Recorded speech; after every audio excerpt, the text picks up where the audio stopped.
première famille des Goulats a parti en 1672 environ de Normandie pour s'installer en Nouvelle-France, ici, et puis sur la côte nord, au château du Fleuve, l'autre bord du fleuve, et puis ils ont traversé ici, et puis on est ici depuis ce temps-là, la famille des Goulats.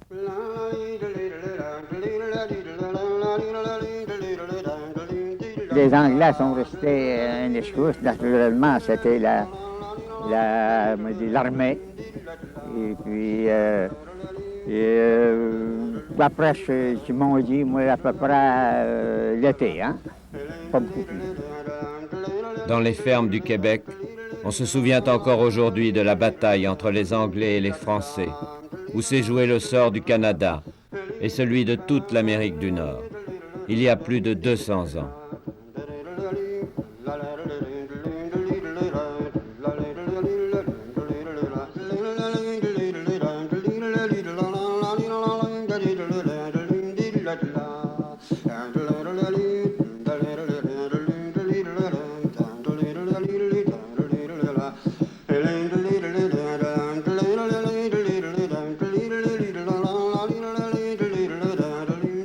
Ils étaient quelques milliers de Normands, de Bretons, de Poitevins, partis chercher fortune aux Amériques. En 1608, ils avaient fondé une ville, Québec, et une colonie, le Canada.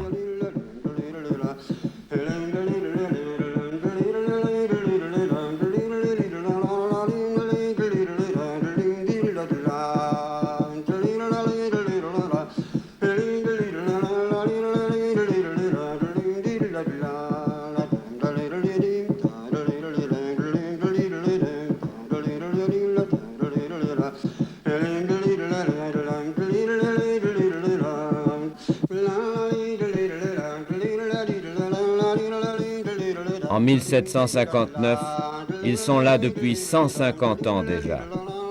Cette terre est devenue leur patrie et ils l'ont baptisée la Nouvelle-France. Qu'est-ce que c'est que la Nouvelle-France à ce moment-là? La Nouvelle-France est une modeste colonie qui s'est développée sur les rives du Saint-Laurent avec une population qui dépasse encore 60 000.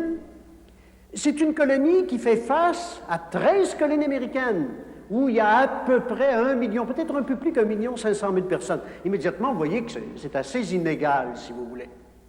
Mais revenons en Nouvelle-France. C'est une colonie où il y a la capitale, Québec, qui est une ville d'à peu près 10 000 personnes, Montréal, qui est une ville moindre, et surtout les gens vivent le long du fleuve dans des seigneuries.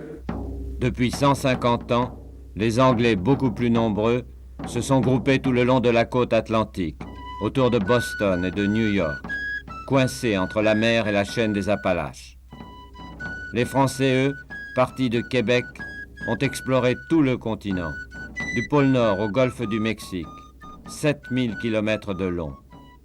Et ils en ont pris possession, au nom du roi de France.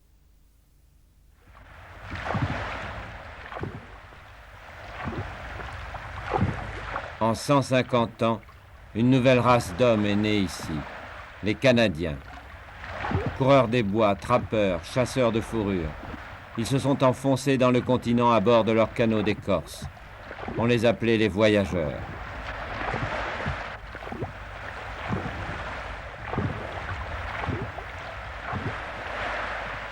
Des fleuves de légende les ont emportés vers l'ouest, vers les Grands Lacs.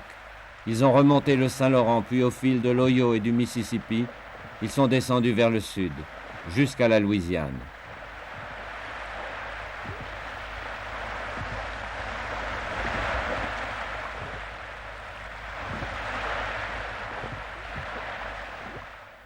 Depuis 150 ans, Anglais et Français se disputent ces nouveaux territoires, habités seulement par des Indiens. Pour contenir la poussée des colons anglais, les Français les ont encerclés d'un chapelet de forts. Louisbourg, qui surveille l'entrée du Saint-Laurent, Fort Duquesne sur l'Ohio qui contrôle la route du sud, Fort Carillon qui bloque le passage entre New York et Montréal, et celui-ci, Fort Niagara, au carrefour des Grands Lacs, qui domine le territoire des 5 nations iroquoises.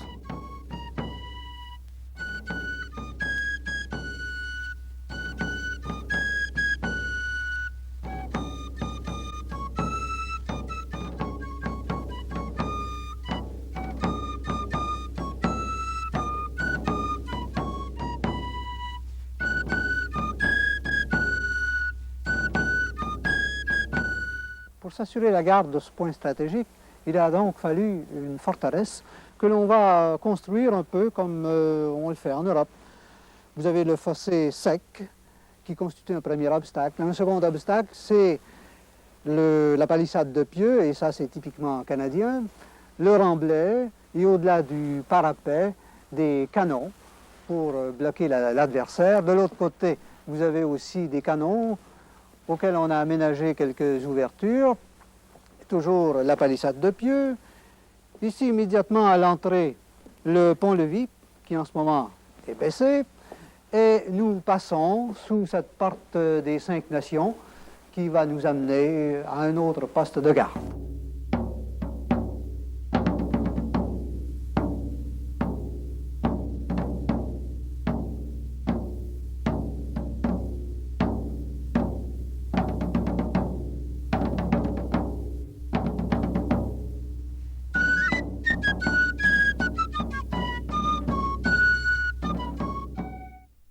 Ce fort Niagara se trouve situé dans un endroit vraiment stratégique.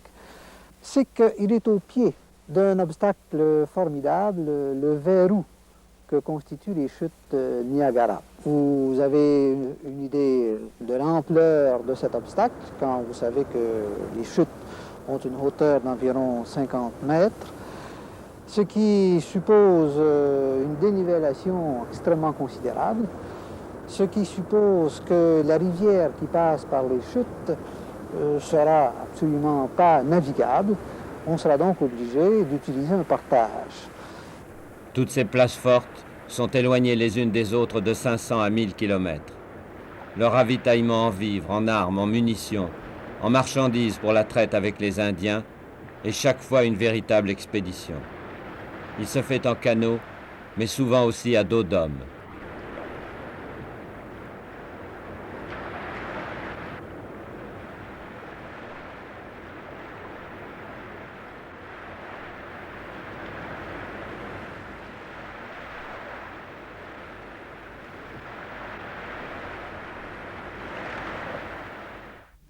Pour garder ces forts et surveiller tout un continent, 5000 hommes seulement, les compagnies franches de la marine. La compagnie franche de la marine fut créée par le cardinal de Richelieu en 1622. Sous le nom de compagnie ordinaire de la mer, et elle servait pour la garde des vaisseaux. Troupe de débarquement et aussi d'occupation, elle fut mêlée à tout le passé colonial de la France. De 1683 à 1760, elles sont en garnison permanente au Canada, de Louisbourg au Grand Lac, et dans tous les forts longeant les rivières Ohio et Mississippi, se terminant jusqu'à la Nouvelle-Orléans. Monsieur, votre mousquet est mal astiqué.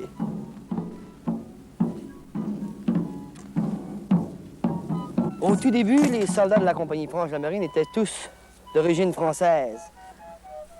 Et par la suite, vers les années 1750 et 1740, ils étaient tous de souche canadienne.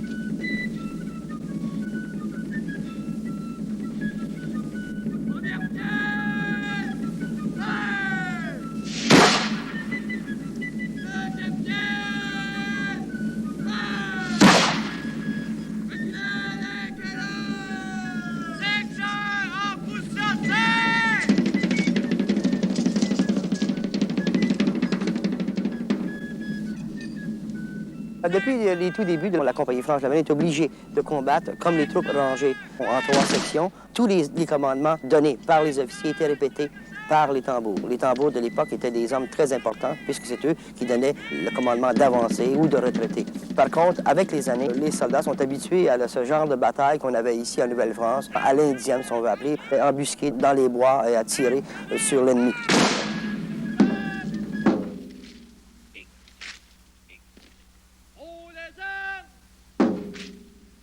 Les soldats, les troupes rangées de Montcalm, avaient comme fonction de se battre en 3 rangées. D'abord, la première rangée était à genoux, la deuxième debout, et la troisième encore debout, mais par contre obliquait vers la droite et avançait 2 pas, afin que le mousquet n'éclate pas dans la figure du soldat de droite.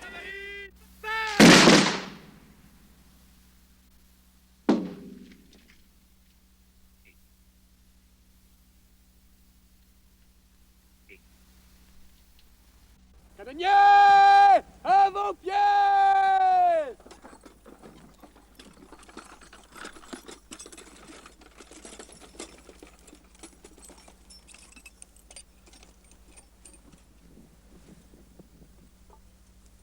Les canonniers sont du régiment des canonniers bombardiers. Ceux-ci devaient accompagner la compagnie franche de la marine dans tous les déplacements ici en Nouvelle-France. Les canons employés sont des 3 livres et sont montés sur des affûts de campagne. Le maître canonnier, lui, doit donner au-delà de 15 commandements avant que les canons soient chargés et prêts à tirer.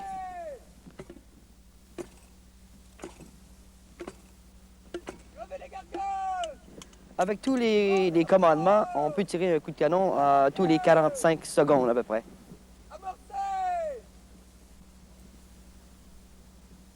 Ça peut paraître assez long, 15 commandements, mais par contre, si on saute certains commandements, comme passer l'escovillon mouillé à l'intérieur du canon, il peut se produire des accidents.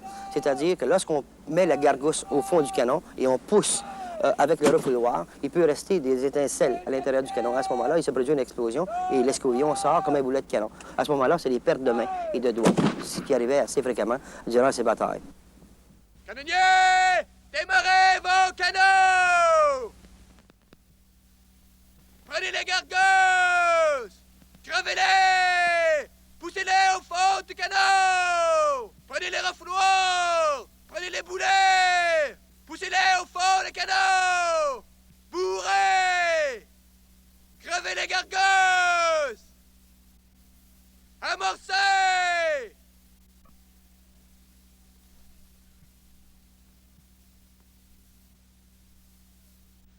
Première pièce! Tenez le bras! Hey!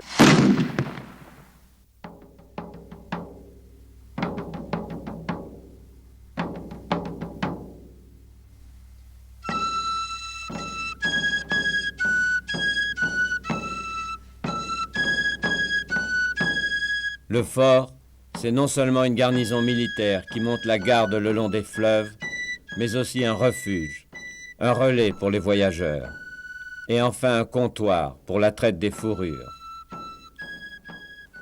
Le castor. Voilà le véritable enjeu de la guerre entre Français et Anglais pour la possession du continent.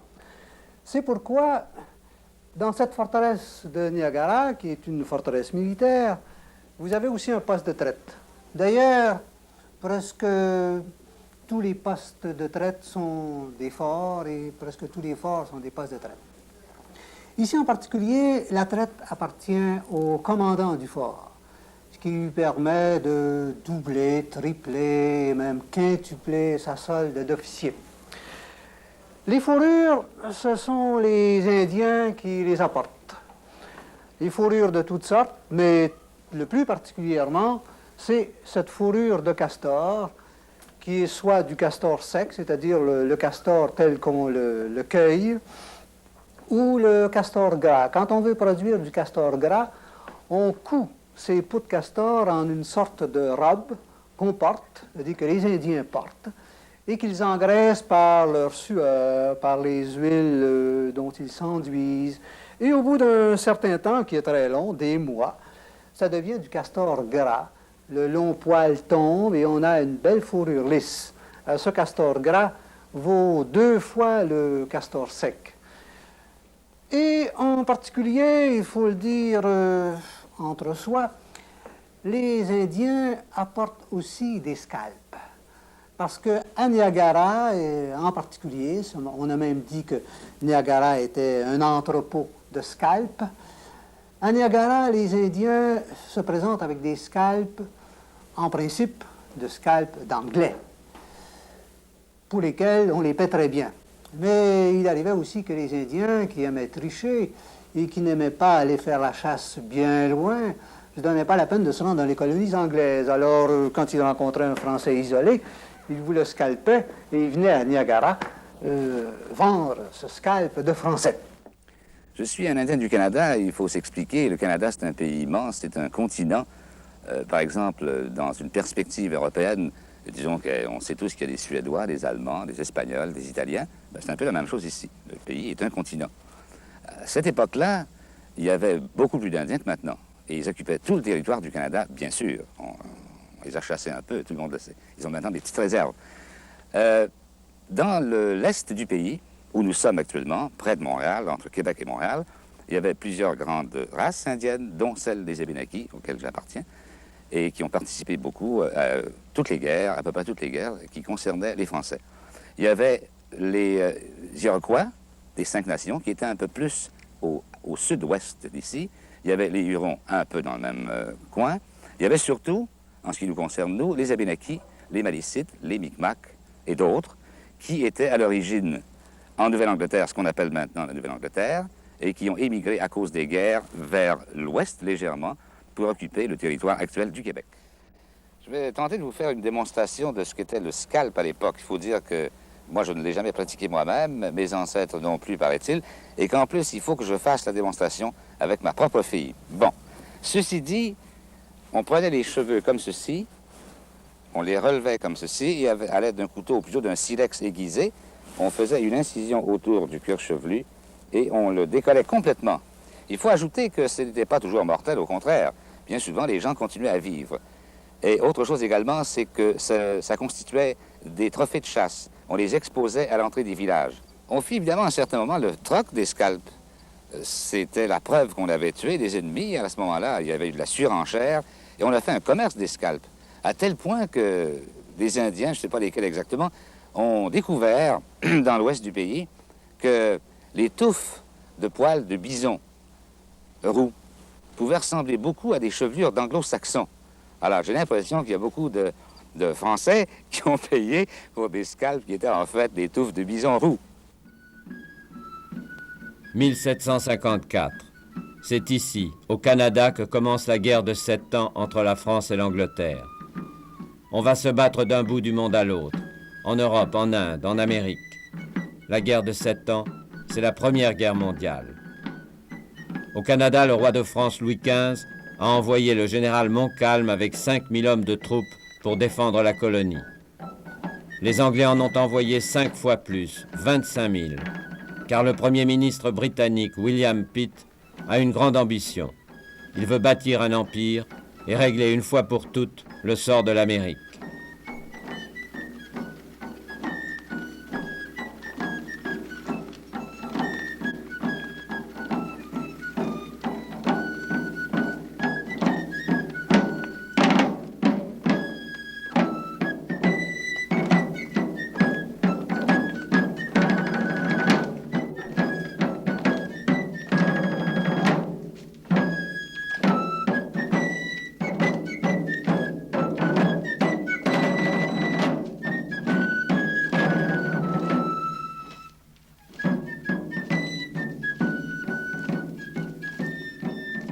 Pendant des mois et des mois, Montcalm ne cessera de réclamer des renforts. En vain. Là-bas en Europe, le roi de France a bien des soucis avec le roi de Prusse, Frédéric II. Il pense que la guerre contre l'Angleterre, c'est en Europe qu'il faut la gagner, pas ici, à l'autre bout du monde. Quant aux Canadiens, ils ne se battent pas seulement pour le drapeau à fleurs de lys. Ils défendent leur nouvelle patrie. À la tête de la colonie, il y a un gouverneur. Le gouverneur, c'est le représentant du roi, c'est le général des armées. Le gouverneur, à ce moment-là, au moment de la guerre de 7 ans, c'est M. de Vaudreuil. M. de Vaudreuil, c'est le premier gouverneur vraiment canadien. Il est né au Canada, sa famille a fait carrière au Canada, il a été gouverneur en Louisiane, et il a, je dirais, une mentalité canadienne. Et ça va l'opposer d'ailleurs à un deuxième personnage que je veux vous décrire, c'est le marquis de Montcalm. Le marquis de Montcalm, c'est un soldat de métier que le roi de France a envoyé en Nouvelle-France en 1956. Il arrive avec des grandes idées stratégiques. Il arrive d'ailleurs avec une armée de métier aussi, 5000 hommes environ. il est théoriquement soumis au gouverneur. C'est le gouverneur qui est le grand patron militaire, si vous voulez. Mais il reste que lui, qui connaît l'art de la guerre, ben, il veut appliquer ici toutes ses stratégies, si vous voulez. Et déjà, vous avez entre lui, entre Montcalm et M. de Vaudreuil, vous avez une opposition d'ailleurs qui va être très néfaste pour la Nouvelle-France. C'est le Canadien versus le Français.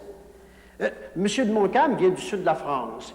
Il a l'accent du Sud. On se moque un peu de son accent. Par ailleurs, les Français, eux, ils disent des Canadiens, mais ils ne parlent pas comme les Français.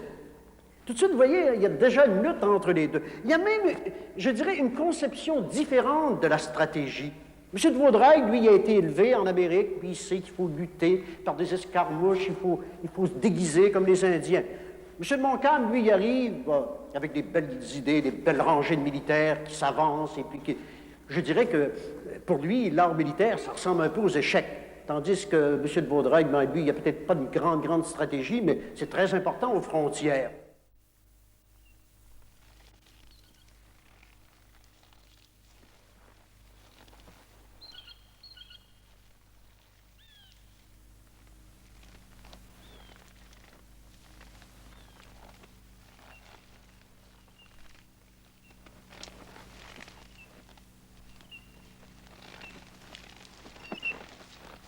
Pendant 5 ans, les miliciens canadiens mènent la vie dure aux Anglais.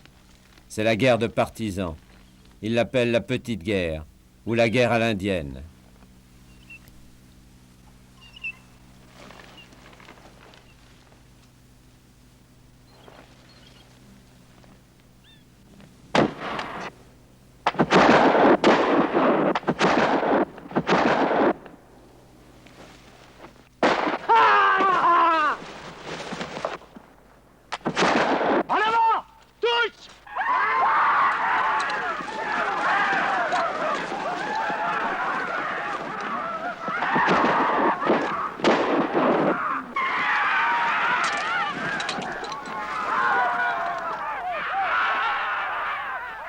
Grâce à cette guerre d'escarmouches, les Français ont remporté de nombreux succès. Mais le général Montcalm n'a pas confiance dans la stratégie des Canadiens.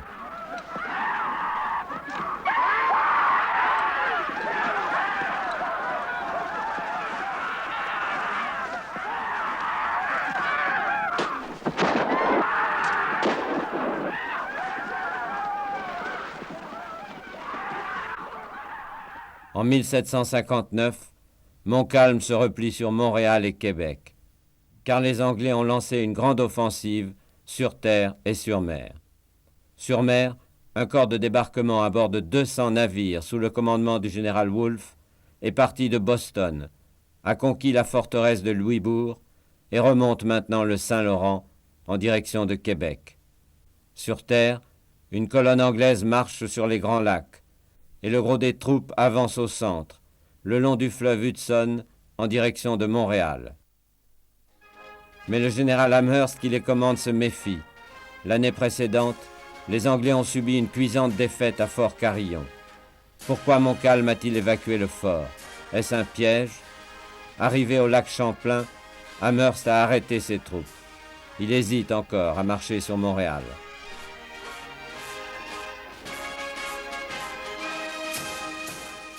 C'était bien difficile pour M. Amherst parce que son armée était divisée en trois. Il y avait l'armée sous Wolfe qui a attaqué Québec et M. Amherst n'avait pas grande confiance que Québec serait conquis. Il a resté tout l'été de 1959 à Lac Champlain, attendant des nouvelles. Et s'il avait de confiance que Québec serait conquis, il aurait lancé son attaque vers les frontières de la colonie. Au lieu de cela, il a resté tout l'été pour construire un grand fort sur le lac Champlain pour barrer la route à New York contre une attaque des Français. Mai 1759, sur le Saint-Laurent, tout est calme. Avec le printemps, les glaces ont fondu. Le 26 mai, des paysans canadiens aperçoivent des voiles sur le fleuve. Ce sont les premiers bâtiments de la flotte anglaise qui avancent doucement au milieu des îlots du Bic, à 250 km de Québec. 200 navires, le tiers de toute la flotte de Sa Majesté britannique, avec 15 000 marins et 9 000 soldats, sous les ordres du général Wolfe. Tout le long du Saint-Laurent, des feux s'allument la nuit pour prévenir du danger. Ils arrivent. Dans Québec, c'est l'alerte. Montcalm, qui attendait les Anglais sur terre à Montréal, se précipite avec ses troupes pour défendre la ville. Le 23 juin, les navires anglais arrivèrent à la pointe de l'île d'Orléans, les uns venant du côté gauche, les autres du côté droit.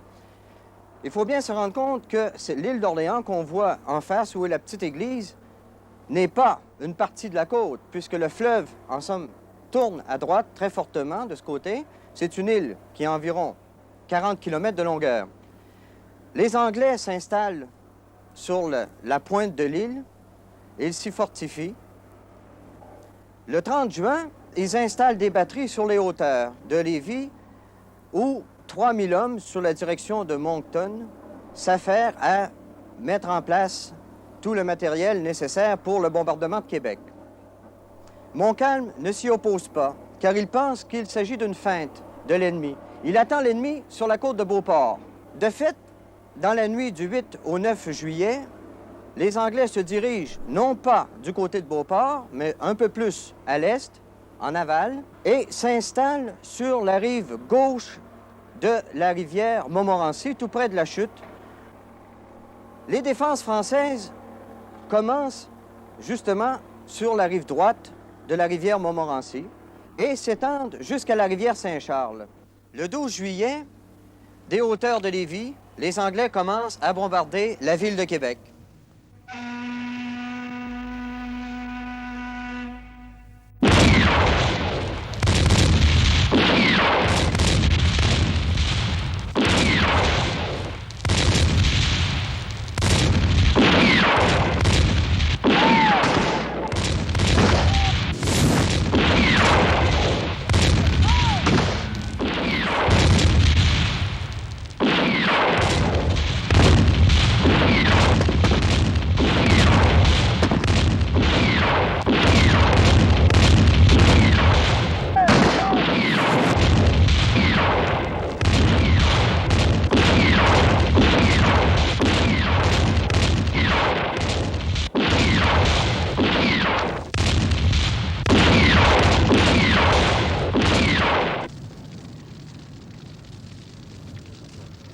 Pendant 2 mois, pendant 60 jours, les Anglais vont déverser 40 000 bombes, boulets et carcasses et 10 000 pots à feu sur Québec. 535 maisons ont brûlé entièrement. La ville est complètement rasée. Les 10 000 habitants ne savent plus où se réfugier. Il ne reste plus que 4 bâtiments intacts, dont une partie du couvent des Ursulines.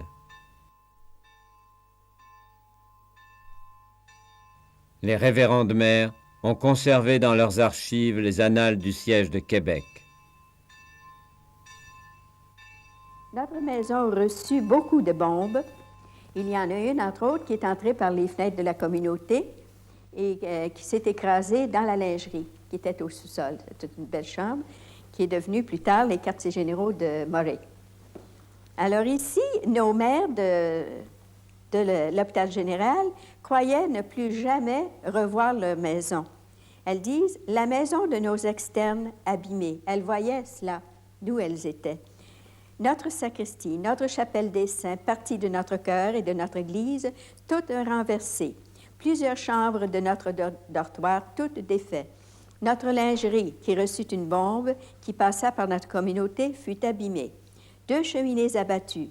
Granges et hangars reçurent des pots à feu, en danger de mettre le feu à la ville. Tout cela nous faisait croire que nous ne pouvions jamais revoir notre monastère.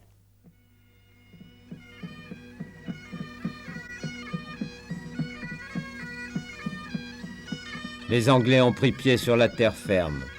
À 15 km de Québec, campent les troupes du général Wolfe et son unité d'élite, le 78e régiment écossais de Highlanders.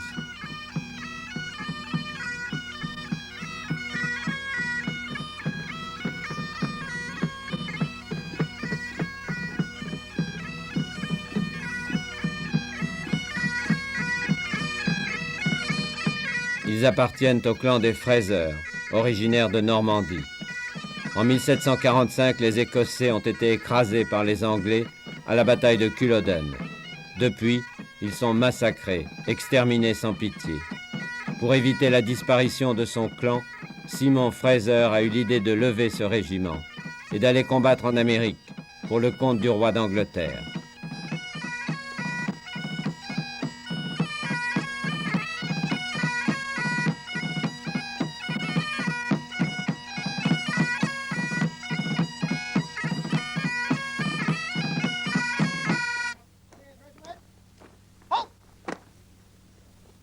Order! Arms!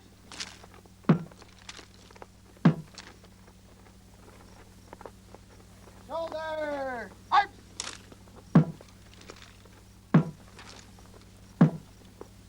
78th Highland Regiment of Foot, present arms!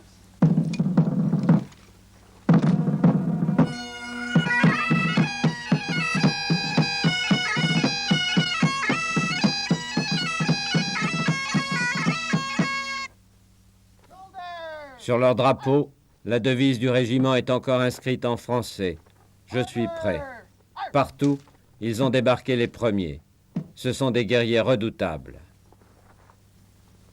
Dans les armes, nous avons d'abord le broadsword, qui pesait environ 14 livres. Il était utilisé comme ça pour combattre en 2 coups.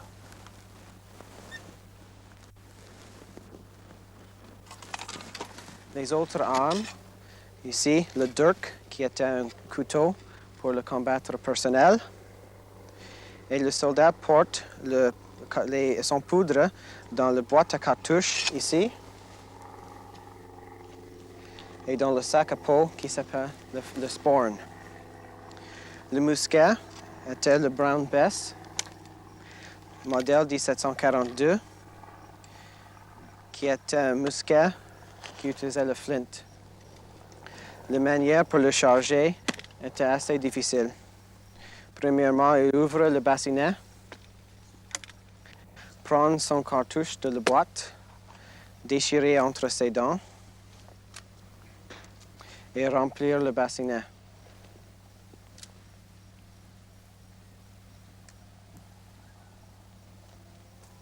Il ferme le bassinet et met le restant de poudre et les balles dans la bouche de canon.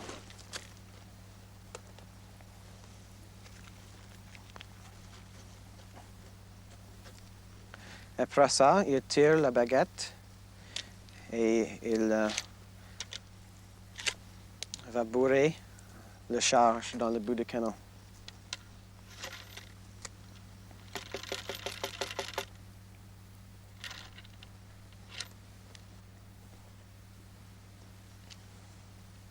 Et remplace le baguette.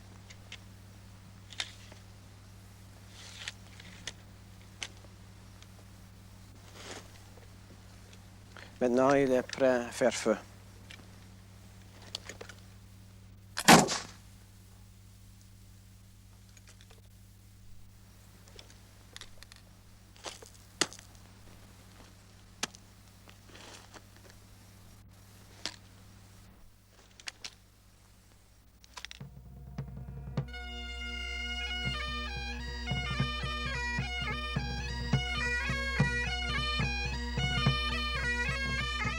Même pour les Highlanders, Québec, perché tout au haut des falaises du Cap Diamant, paraît une forteresse imprenable. Voilà 1 mois et demi que le général Wolfe tourne autour de la ville, essayant de trouver un point faible. Par 2 fois, il a essayé de percer les lignes de défense de Montcalm, qui lui barrent la route à Beauport, sur la rivière Montmorency. Sans succès.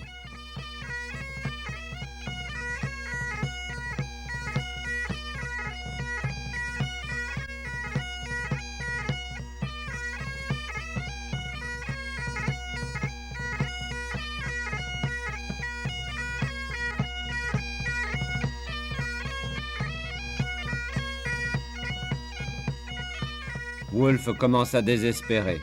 Il a subi de lourdes pertes. Et sur l'île d'Orléans, les Anglais ont dû transformer l'église Saint-François en hôpital de campagne.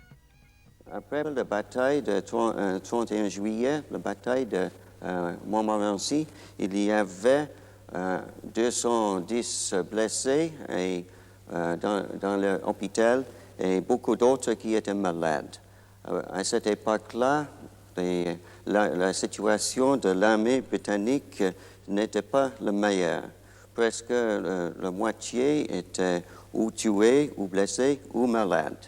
La situation du général Wolfe lui-même n'était pas très bonne, son santé était mauvaise et il était découragé parce que chaque fois qu'il avait tenté à briser les lignes françaises, il était défait.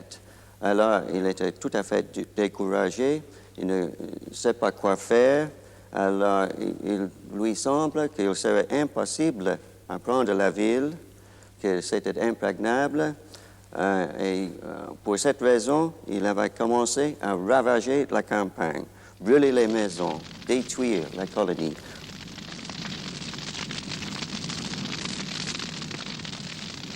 Les soldats anglais adoptent alors la tactique de la terre brûlée. Ils battent la campagne, incendiant tout sur leur passage, maisons, récoltes, et détruisant plus de 4000 fermes.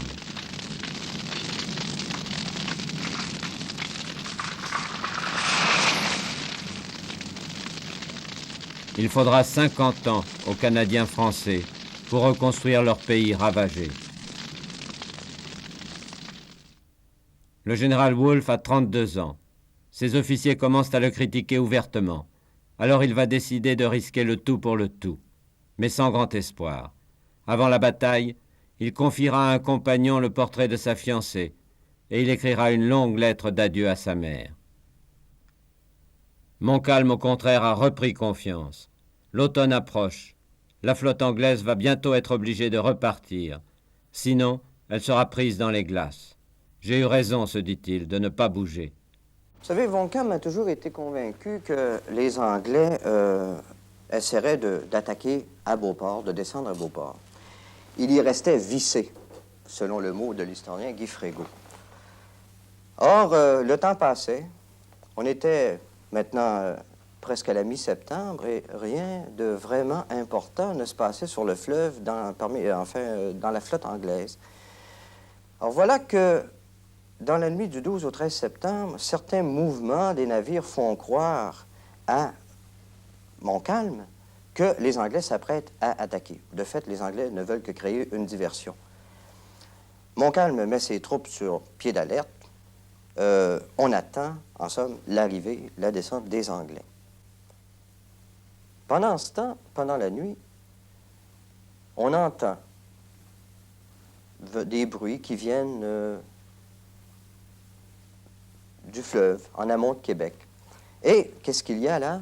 On ne sait pas. Peut-être les navires qui arrivent avec les vivres qu'on a demandé de Trois-Rivières, les munitions qu'on a demandé de Trois-Rivières. Ou peut-être bien les Anglais qui s'apprêtent, toujours selon la théorie de Montcalm, qui n'en démord pas, à s'approcher de Beauport.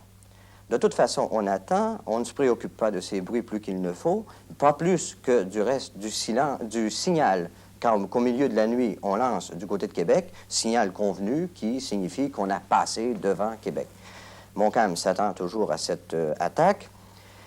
Pendant ce temps, eh bien, Wolfe s'approche des rives de l'Anse-au-Foulon avec des barges de débarquement, environ 4500 hommes. Un certain nombre d'entre eux escaladent la montagne, la falaise, mettent hors d'état de nuire les soldats de Vergor sur la falaise, et ensuite, les autres soldats peuvent monter. Comment ont-ils pu monter? Eh bien, grâce à un officier écossais des Highlanders qui parlait français, et ça a été là une erreur des Français de ne pas donner de mot de passe à ces soldats. Aux militaires qui lui demandent qui vivent, il répond « Vive le roi, vive la France ». On pense que ce sont les Français, on les laisse passer. De sorte qu'au petit matin, les Anglais sont déjà en rang de bataille sur les plaines d'Abraham ou sur les hauteurs d'Abraham, comme on disait à l'époque. Montcalm n'en sait rien jusqu'au moment où un courrier arrive, tout affolé, tout effrayé, qui dit « Les Anglais sont là, ils sont sur les hauteurs d'Abraham ». Montcalm n'en croit rien, pas plus que les autres. On se dit, voilà, c'est un homme apeuré, c'est un homme énervé, il a perdu la tête, c'est faux, ce n'est pas possible. C'est absolument pas possible. Montcalm n'y croyait pas du tout. Vous savez, Vaudreuil lui avait demandé quelques jours auparavant de renforcer la position du Foulon. Montcalm lui avait écrit d'une façon un petit peu insolente en lui disant « Dieu seul sait faire l'impossible ». Or, les Anglais ne peuvent pas faire l'impossible, donc ils ne peuvent pas débarquer au Foulon. Donc, Montcalm, devant ce courrier, reste bien calme, entre dans sa tente et se verse une tasse de thé.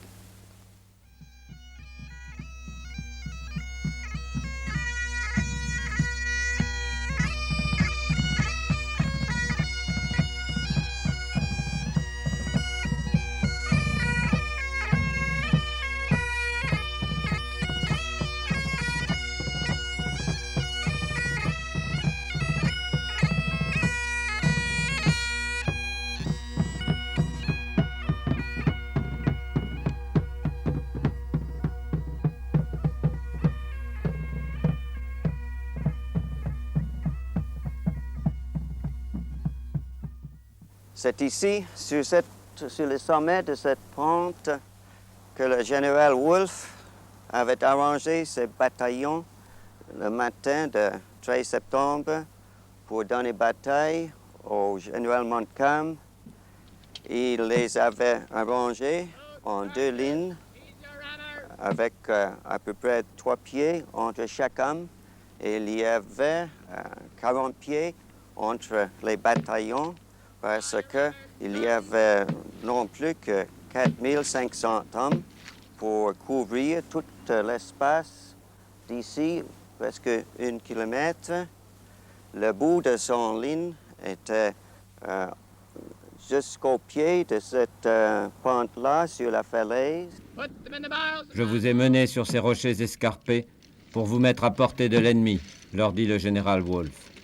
La retraite est impossible. Maintenant, il faut vaincre ou mourir.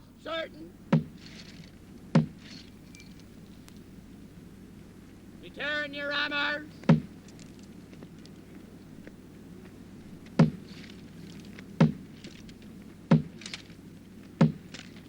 That's the boat and cock. Dès que Montcalm fut enfin convaincu que les troupes anglaises étaient vraiment sur les hauteurs d'Abraham, il se hâta de rallier les troupes régulières qui étaient avec lui à Beauport, et par le chemin de la Canardière, il les amena près de Québec, traversa la rivière Saint-Charles sur les 2 ponts qui se trouvaient là, entra dans la ville, et y ralliant les quelques miliciens qu'il y put trouver, il décida de se porter immédiatement au combat, sans attendre l'arrivée de Bougainville, qui était, lui, à Cap-Rouge, à quelques 7 ou 8 kilomètres de Québec, avec 3000 soldats qui étaient considérés comme l'élite des troupes régulières, sans attendre non plus Vaudreuil, qui, à Beauport, se hâtait de rallier les derniers miliciens qui se trouvaient là pour se diriger vers Québec. C'est une sortie précipitée que Montcalm fait avec environ 4500 soldats et se présente en face des troupes ennemies.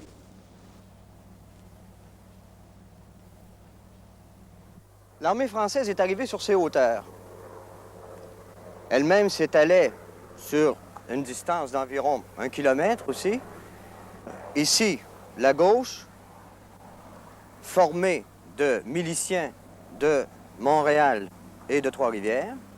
Ensuite, 5 régiments de troupes régulières qui occupaient un très grand espace, jusque probablement vis-à-vis les portes Saint-Jean.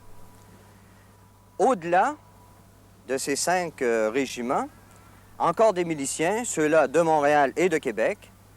Et puis, dans un mouvement qui avait pour but un peu d'encercler jusqu'à un certain point les troupes anglaises, on avait des miliciens et des Indiens le long de la falaise du côté nord, qui pouvaient tirer sur les Anglais, sur, en somme, la gauche anglaise. De même, ici, le long de la falaise, des miliciens et des Indiens se sont glissés, qui ont fait aussi passablement de tort, de mal aux Anglais par leurs tirs obliques. Les Français, donc, sont arrivés sur cette hauteur et se sont avancés trop rapidement, à ce que certains témoins ont dit, vers les Anglais.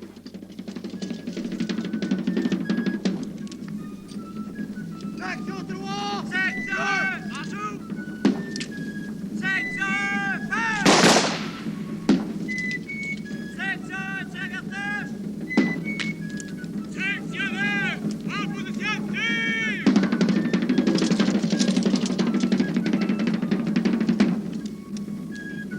Section 2! En joue!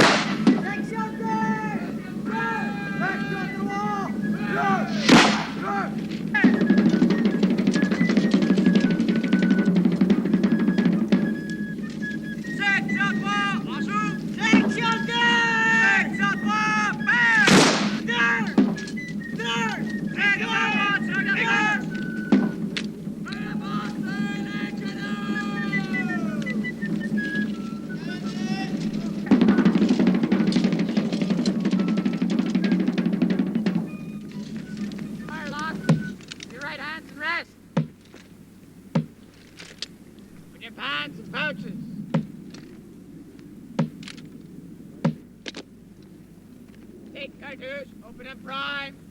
Le dos à la falaise, les Anglais ont reçu l'ordre de ne tirer que lorsque les Français seront à 40 pas.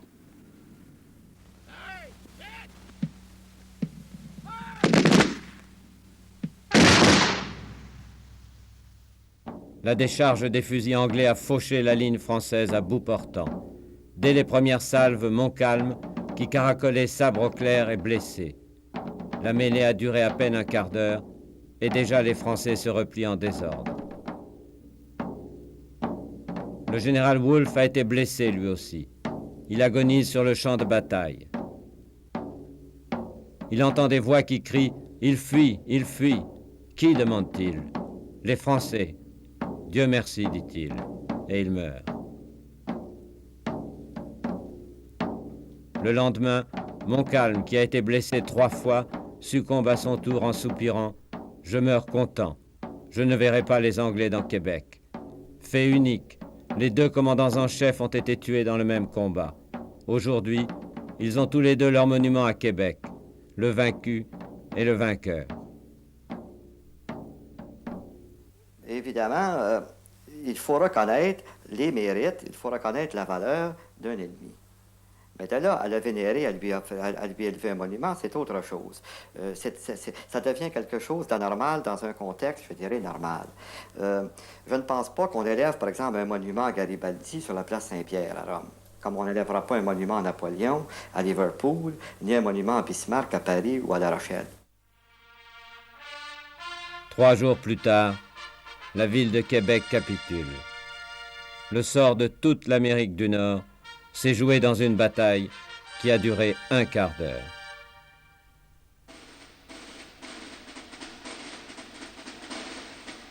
L'année suivante, Montréal tombe aussi. C'est la fin de la Nouvelle-France. L'Amérique du Nord sera anglaise.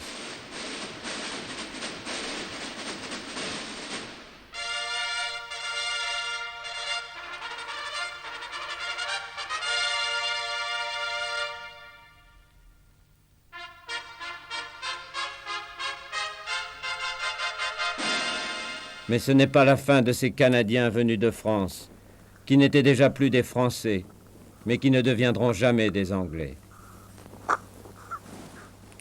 Quand on est arrivé ici, en 1672, on y était français, puis on est encore français, puis on restera français. On parle le parler. On ne parle pas le parler qu'ils nous ont donné, mais on parle le parler qui nous a resté avec le temps. Puis quand on n'est pas riche, puis il n'y a pas d'école, ben, on fait comme on fait aujourd'hui, seulement qu'on l'a vécu. 300 ans. Ils étaient 60 000. Aujourd'hui, 2 siècles après la conquête anglaise, ils sont 6 millions sur 20 millions de Canadiens. Descendants des colons, des voyageurs et des coureurs des bois, Ils ont survécu pendant plus de 200 ans. Et ils sont toujours des gens à part. Des Américains qui parlent français. Être québécois, c'est avoir compris une fois pour toutes que les Français ont un drôle d'accent. Que tout le monde a un drôle d'accent, que, en fait, tout accent est beau, à condition qu'on n'ait pas l'idée fasciste de l'imposer à quelqu'un qui ne l'a pas. Monsieur, qu'est-ce que c'est ça? Être québécois, c'est ne jamais être parisien, mais se sentir pas trop loin de l'Anjou ou de la Normandie. Par exemple, dans mon cas, être québécois, c'est que Descartes m'est bien étranger, mais que François Villon m'est un grand frère. Il y a un phénomène extraordinaire pour moi, c'est d'aller à Paris. Je suis allé à Paris la première fois en 1963. J'ai découvert des appartenances et j'ai découvert des différences irrémédiables, irréductibles, finales, qui ont fait que j'ai été très content de le voir, de le sentir, et que j'étais très content d'être québécois. Être québécois, c'est avoir une langue folle, un peu, riche, souple, sale, pas propre, vivante. Être québécois, c'est être dangereusement au cœur de l'Amérique et devoir s'en défendre.